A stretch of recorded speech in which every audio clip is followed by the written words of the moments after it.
नमस्कार। स्वागत है आप सभी लोगों का हमारे YouTube चैनल पर। आज हम लेकर आए हैं एक ऐसा विषय जिस पर तंत्र विज्ञान, वास्तु विज्ञान, ज्योतिष शास्त्र सबका तर्क अलग अलग है और इसी भ्रम में जो जातक है वो परेशान रहता कि आखिर सत्य क्या है और मैं मानूं किस चीज को, जानूं किस चीज को, प्रयोग करूं किस चीज का। प्यारे दोस्तों, दर्शकों, आजकल एक बड़ी समस्या बनी हुई है। मकान वास्तु के हिसाब से बनाया जा रहा है, ठीक है, बना रहे लोग। उसके बाद भी लोग परेशान हैं। 80% की बात कर रहा हूं। चैलेंज इस बात का, 80% लोग परेशान हैं। कारण बता दें। वास्तु का सही गणना करना, सही एक मानक निकालना, एक एक दिशाओं का, एक एक कोण का वास देखना, यह सबकी बात नहीं होती है। जैसे ज्योतिष की गणना करना, फलादेश निकालना, ये सबकी बात नहीं होती, क्योंकि आजकल जो ज्योतिषाचार वो सॉफ्टवेयर वाले हैं। जितने भी ज्योतिष अगर हमारी वीडियो देख रहे हैं उनको मैं आज एक ऐसा फार्मूला देने जा रहा हूं। मैं सुनिए, आपके लिए बता रहा हूं। अभी तो आपका घर कैसे जांचे ये है, लेकिन उन ज्योतिषों को एक चैलेंज है मेरा। यह चैलेंज है भारत के समस्त ज्योतिष को कि अगर आपके पास कोई आता है तो आप कैसे जानेंगे कि इसका नाम क्या है, बगैर पूछे। तो एक सूत्र दे रहा हूं। ये सॉफ्टवेयर वाले ज्योतिष जिंदगी भर नहीं कर पाएंगे। जिनको पत्रा का ज्ञान होगा, चौगड़िया का ज्ञान होगा, जंत्री का ज्ञान होगा। पत्रा होता नहीं, पंडितों के पास होता है, वही बता पाएगा। मास, दिवस, तिथि, चतुर्गुण, ध्यान से सुनिएगा। मास, दिवस, तिथि, चतुर्गुण, 10 नक्षत्र गिन लो, वार तीसरा जोड़ के नाम तुरंत कह दो। ये सूत्र आपको दिया हूं। जैसे जातक आज आया, हमसे पूछने आया, गुरुजी नमस्कार, हम तुरंत पेन उठाए, मास, दिवस, तिथि, चतुर्गुण। मास कौन महीना है, तिथि कौन सी है, मास दिवस दिन कौन सा है, तिथि कौन सी, चतुर्गुण का भाव देख लो, ठीक है। चतुर्गुण, मास, दिवस, तिथि, चतुर्गुण। आज से 10वां नक्षत्र कौन सा पड़ रहा है उसको ले लो, ठीक है। ये बता रहा हूं, फिर भी आप नहीं कर पाएंगे। 10वां ले लो, हाँ। फिर इनको जोड़कर एक अद्भुत चीज आपके सामने आएगी, वही उसका नाम होगा। अगर आपके अंदर टैलेंट है, आप योग्य हैं, प्रकांड विद्वान हैं, तो एक छोटा सा ये जो आपका भाई है, अज्ञानी है, बुद्धिहीन है, कुछ आता जाता नहीं, बस माता जी का प्रसाद है, हनुमान जी की कृपा है, तो ये थोड़ा सा दिया हूं। अगर आप कोई भक्त लोग इसको सिद्ध कर लेते हैं तो कमेंट बॉक्स में जरूर बताइएगा। उसको मेरी तरफ से 11,000 रुपए का पुरस्कार रहेगा और वो हमारे यहां दरबार आएगा, हम लाइव करेंगे और वो सिद्ध प्रमाण करके दिखाएगा, ठीक है। अब आइए हम बताते हैं कि घर आपके लिए शुभ है कि अशुभ है, दिक्कत दे रहा कि इसमें क्या परेशानी है। बहुत ही आसान तरीका और ये 100% सत्य तरीका है। आप देखते होंगे कोई लोग मकान बनाते हैं, मकान बनाने के समय वो बड़े धनवान रहते हैं और बड़े जोर शोर से मकान बनाते हैं। मकान में प्रवेश करने के बाद वो धीरे धीरे कर्ज से, दर्द से, रोग से, दोष से घिरते चले जाते हैं और बाद में दौड़ते हैं तो सब लोग बोलते हैं, अरे मकान जब बना रहे थे आप तो किसी ने, आपका एक पुराना दुश्मन है, वो मकान के अंदर कुछ गाड़ दिया, तंद कर दिया। बाबा जी ये कैसे सही होगा, उसको काटना पड़ेगा, उखाड़ना पड़ेगा, जलाना पड़ेगा, ये करना पड़ेगा, वो यानी दिमाग के दही बना देंगे आपका और प्रमाणित कोई नहीं कर पाएगा। अगर कोई कहता तुम्हारे यहां ये चीज कराई गई तो मैं तभी विद्वान मानूंगा कि वो उसका प्रमाण दे, साक्ष्य दे। बोलना तो मदारी भी जानता सड़क के किनारे, वो जाहिल होता है, उसको आता जाता नहीं, लेकिन वो डमरू बजा के अच्छे अच्छे पढ़े लिखों को मंजन और नग बेच के चला जाता है। ठीक है, तुम्हारी वीडियो ध्यान से सुनना, काम की बात है। तो अगर आप जानना चाहते हैं कि हमारा घर, हमारे घर में, हमारी भूमि पर ये हमारे लिए लाभदायक है कि नहीं, तो आप किसी पूर्णिमा को 5 मिट्टी के बर्तन, घड़े लाना है जिसके अंदर लगभग 5-5 लीटर पानी कम से कम आ सके, और रात को इन 5 में आपको पानी भरना है। ठीक है, पानी भरने के बाद अपने घर के छत पे, क्योंकि आजकल लोग मार्बल टाइल्स लगा देते हैं तो नीचे दिक्कत हो जाती है, अगर नीचे आपके यहां जगह है तो चारों कॉर्नर पे ये 4, एक मध्य में, बीच में रात को रखवा दें। अब प्रातः काल उठकर देखें ये 5 घड़े में से किस घड़े का पानी कम हुआ है। ठीक है, उस दिशा को आप नोट कर लें। अगले दिन, अब ध्यान सुनिएगा, बड़े मतलब पॉइंट की बात बताने जा रहा हूं। अगले दिन आपको 5 दीपक लेना है, घी का दीपक जलाना है एक साथ। 5 लोग रहेंगे, ये नहीं कि आगे पीछे कोई, फटाफट 5 दीपक जला देना है। अब बढ़िया से इतने इतने बड़े दीपक लेना जिसके अंदर कम से कम 30 से 50 ग्राम तक का वनस्पति या आपका घी आ सके, ऑयल आ सके, तो इसको जलाना है। ठीक है,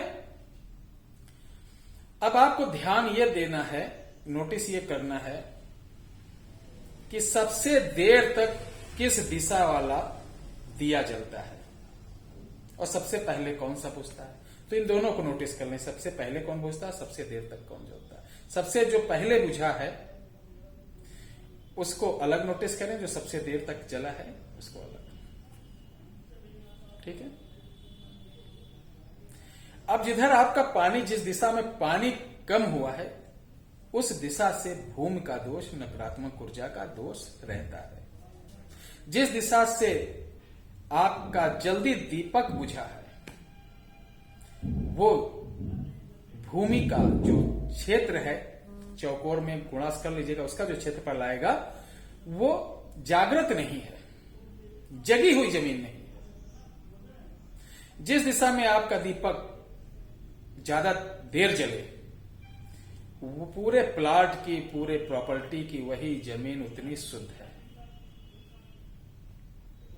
ये एक छोटा सा आसान तरीका है। अब आप लोग पढ़े लिखे हैं, आज बड़े बड़े नासा हैं, एक से एक वैज्ञानिक बड़े बड़े रिसर्च सेंटर हैं। पहले हमारे बड़े बुजुर्ग जाहिल थे, यही कह सकते ना, पढ़े लिखे नहीं थे, गंवार थे, खेतों में काम करने वाला, मोटा अनाज खाने वाला, कपड़े नहीं रहते थे, लेकिन उन्होंने पृथ्वी से चंद्रमा की दूरी, पृथ्वी से सूर्य की दूरी, पृथ्वी से मंगल की दूरी पहले बता दिया था।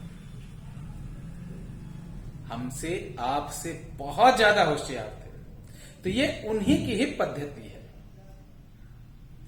अब इसका निवारण कैसा हो, मैं बताऊंगा कि आपके घर में किसी प्रकार से वो वास्तु दोष हो, भूमि दोष हो, या पहले से वहां कोई शमशान, मशान, मूर्त ये सब रहा। ठीक है, ग्रहों के ऊपर भी रहता है कि आपका लग्न मंगल का है तो वहां की भूमि कैसी होगी, लग्न में सूर्य है वहां की भूमि कैसी होगी, अष्टम भाव से भी देखा जाता है, लेकिन वो ज्यादा तार्किक नहीं है, यदा कदा 4% 5% के ऊपर लागू होती है। लेकिन जो भू विज्ञान है, ठीक है, तंत्र का भू विज्ञान, उससे मैं बता रहा हूं। तो आपके घर में किसी प्रकार की प्रॉब्लम हो, घर में ऊर्जा ना रहती, सब लोग बुझे बुझे रहते हो, कोई काम नहीं बनता हो, बिल्डिंग में आपके दरारें आ रही हैं, निराशा लग रही, जोश खत्म, व्यापार हानि, तो ये भूमि से भी होता है, मुख्य द्वार का भी होता है। मुख्य द्वार के आप 3 भाग करिए, चौड़ाई नाप लीजिए, उसके 3, उसको जैसे 60 फुट है तो 20-20-20 का फुट हो गया। ठीक है, तो सबसे पहले दाहिने वाला जो होता है कॉर्नर से 20 फुट 20 फुट 20 फुट, लास्ट जो लेफ्ट चला जाता है। तो तीन भाग करने पे तीन भाग होते हैं, इंद्र यम राज। इंद्र यम राज यानी घर से निकलते वक्त आपका बायां दरवाजा अगर पड़ रहा है मुख्य द्वार दीवार की वॉल की, तो आप ज्यादा तरक्की करेंगे। और दहना एकदम किनारे पड़ रहा है तो नुकसान होगा, क्योंकि इंद्र पहला इंद्र होता है। दक्षिण वाला जो सबसे कॉर्नर पड़ेगा वो आपको लाभ दिलाएगा, मध्य वाला जो रहता है वो दिक्कत देता है। इंद्र यम, वो यम समान होता है, कर्ज रोग दोख लड़ाई तमाम बना रहेगा। फिर राज जो सबसे इधर वाला होगा, मतलब आपके जो घर से निकलने के साथ जो आपका राइट हैंड का सबसे पड़ेगा वो आपके लिए शुभ रहेगा। थोड़ा सा वीडियो बनाते समय मुझे दिशा का यहाँ वो भ्रमित हो रहा था, इसलिए मैं फिर से बता रहा हूं। घर से अपनी प्रॉपर्टी का जो मुख्य द्वार का है चौड़ाई नोट करिए, इसे 60 फुट है तो उसको 3 से भाग दीजिए, 20-20 फुट का 3 भाग बना। अब घर से निकलते वक्त जो पहला आपका यानी लेफ्ट पड़ेगा वो इंद्र का भाग होगा, बीच वाला जो होगा यम का होगा, राइट का लास्ट जो होगा वो राज का होगा। तो इंद्र वाले में सब कुछ दिक्कतें नहीं रहेंगी, बीच वाले में दिक्कत रहेंगी, और सबसे लास्ट वाले में राज करेंगे, किसी चीज की प्रॉब्लम नहीं रहेगी। तो मैं बात कर रहा था कि इसका ट्रीटमेंट क्या हो, उपाय क्या हो। तो जिस हम भूमि पे रहते हैं, भूमि के देवता और जल, भूमि का और जल का, यानी वरुण का और शेषनाग भगवान का। वरुण का और शेषनाग भगवान का ध्यान से सुनना, कोई नहीं बता पाएगा क्योंकि उसके मालिक वो हैं। और जिसका जो मालिक हो उससे याचना कर लिया जाए, विनती कर ली जाए, निवेदन कर लिया जाए, उसको खुश कर लिया जाए, तो उस प्रॉपर्टी पे जिसका जो मालिक है उसको पूरी तरीके से श्राप मुक्त, तंत्र मुक्त, दोष मुक्त कर देता है और आपको फलीभूत करता है। बराबर उसकी निगाह उस प्रॉपर्टी पे आपके परिवार के ऊपर बनी रहती है। इसके लिए क्या करना है, इसमें देखा जाता है शेषनाग वास। जैसे हम रुद्राभिषेक कराते समय शिववास देखते हैं, हवन करते समय अग्नि का वास देखा जाता है। तो ग्रह निर्माण करते समय हम लोग विश्वकर्मा जी का देखते हैं किधर मुख है, ठीक है, ये बहुत सारे लोगों को नहीं मालूम है। तो हम लोग शेष वास देखते हैं। जिस दिन शेषनाग का वास पृथ्वी पर रहता है, वरुण उनके दाहिने विराजे रहते हैं, उसी समय एक चांदी के और कुछ 10-12 सामग्रियां और लगती हैं। एक यंत्र बनता है, ये यंत्र शेष नाग जी को समर्पित रहता है, वरुण के जो मंत्र हैं उनसे संपुटित रहता है। और एक पीतल के बड़े एक ताबीज नुमा, कवच नुमा पार्ट्स में भर के बनाया जाता है। अगर आप बनाना चाहते हैं तो सामग्री लिख लीजिए। चांदी का एक छोटा पत्तल जिसके ऊपर आप वरुण बीज मंत्र का 1100 छोटे छोटे उसमें लिखित करेंगे, ठीक है। और सर्पगंधनी रहेगा, वरुण यंत्र रहेगा, लिख लीजिए। कोटकी 5 दाना रहेगी, कुटकी नहीं कोटकी, ठीक है। सांप की केचुल रहेगी, लिख लीजिए। और एक सरियार घास होती है जिसे कचुआ लोग खाते हैं, वो रहेगी। चंद्रहंती रहेगी, साथ में लक्ष्मी धरा के 3 बीज। इन सभी को आप जिस दिन शेषनागवास आप देख लीजिए, तुला शुक्र मेष में हो, उसी दिन इन सभी औषधियों को पंचोपचार पूजन सहित भूमि पे गड्ढा खोदना है, जल से भरना है, जल के अंदर एक तांबा का लोटा रखना है, मंत्र पढ़ के जल हवन। अब जल हवन कैसी होती है, जल में आग नहीं जलाई जाती, यानी इन चीजों को पढ़ के उसी पात्र में डाला जाता है हाथ डुबो के, उसके बाद इसको ढक दिया जाता है। ये 7 दिन ढका रहता है, 7वें दिन इनको निकाला जाता है। इन सामग्रियों को एक ताबीज में भरकर संपुटित करके दे दिया जाता है। इसी चीज को आप अपने घर के मध्य में, अगर आप फर्श करा रखे हैं, टाइल्स लगा रखे हैं, तब तो मजबूरी है, नहीं तो इसको मध्य में, भूमि के अंदर इसका स्थान है। घर के मध्य नहीं कर सकते तो बाहर आपकी जगह ही होगी, आपका जो एंट्री है गेट के बाद, उसमें कहीं 2 से 2.5 फुट एक पाइप से होल करके, गड्ढा करके उसको उसके अंदर डाल दिया जाता है। डालने के बाद उसमें थोड़ी सी केसर, थोड़ा सा इत्र और इतना रेशमी कपड़ा डालकर उस मिट्टी को दबा दिया जाता है।